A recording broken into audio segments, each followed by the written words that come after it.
cleaning process for crack sealing is very important. Crack here, a lot of loose debris and vegetation. So we have to remove the debris. We can do that by use of the power brooms, the benzene broom, the handheld power broom, and the industrial strength blowers.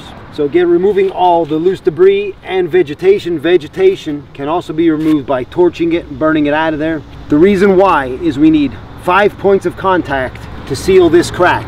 Crack sealing itself is the most cost-effective method or maintenance service to protect the asphalt. Crack sealing specifically prevents water from penetrating inside the crack, making the crack worse, or when water penetrates the crack, it can remove the sub base, which will then in turn cause alligator cracking. So we know here that water is penetrating these cracks. It's destroying the sub base, which is why you have all these residual cracks off of a main crack.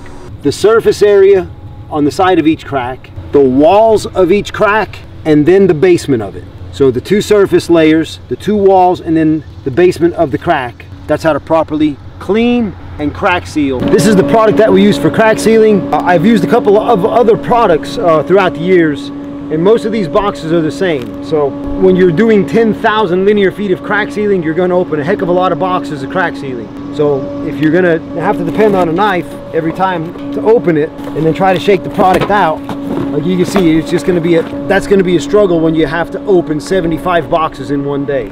So without breaking your knife and flicking utility knives open, look for this seam. Most of these boxes have this seam. Open that seam, it falls apart, then you can stack it up, then just toss your crack seal into the kettle. Quick and easy way to open a crack seal box. So we are utilizing Rhino Works RY10 crack seal kettle. So it's a propane heated direct fire. The flame is down in here. Let's see if I can get it out for you. So you can see direct fire means the fire is directly heating up the kettle. Basically this is a hot rubber product. The reason why it's a hot rubber product is thermal expansion is one of the reasons why the cracks also get bigger. Water can penetrate, making the crack bigger, but especially thermal expansion can cause the cracks to expand and contract. Just the simple heating and the cooling of the day. Here in the spring, summer, and into the fall, the winter's a whole different category, because then you have water and potentially ice to separate the cracks a little bit more. But that thermal expansion, the heating and cooling of these cracks, it has to be flexible.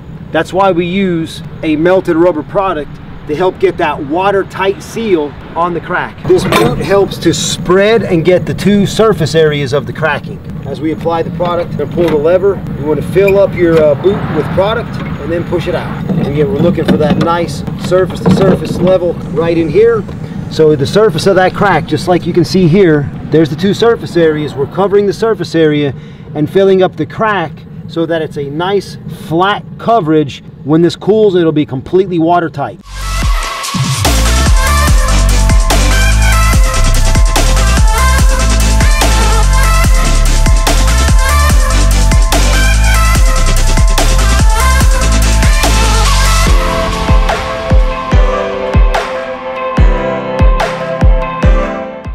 So again, part of your pre-op is you want to add product. You can add the brick straight in, and again, it'll fit too, or you can take it over to the kettle and load it up with hot product. I like to put the hot mix in on the unmelted brick, just because it helps the burn rate. You don't have to empty out your main kettle, so you're going to put some unmelted stuff in here along with some hot stuff.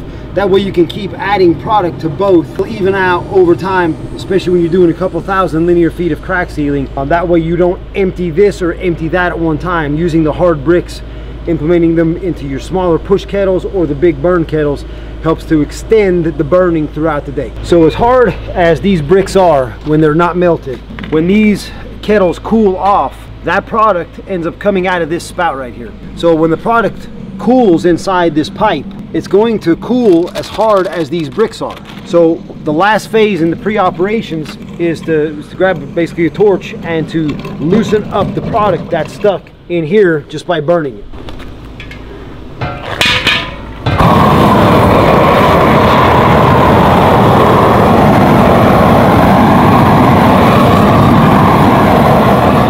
So this process will help you liquefy the product that's hardened up overnight in the valves, so you can have the flow. And then the last and final thing is the wheels will get caked up with crack seal too. So it's always a good idea to hit your wheels and get those nice and loose.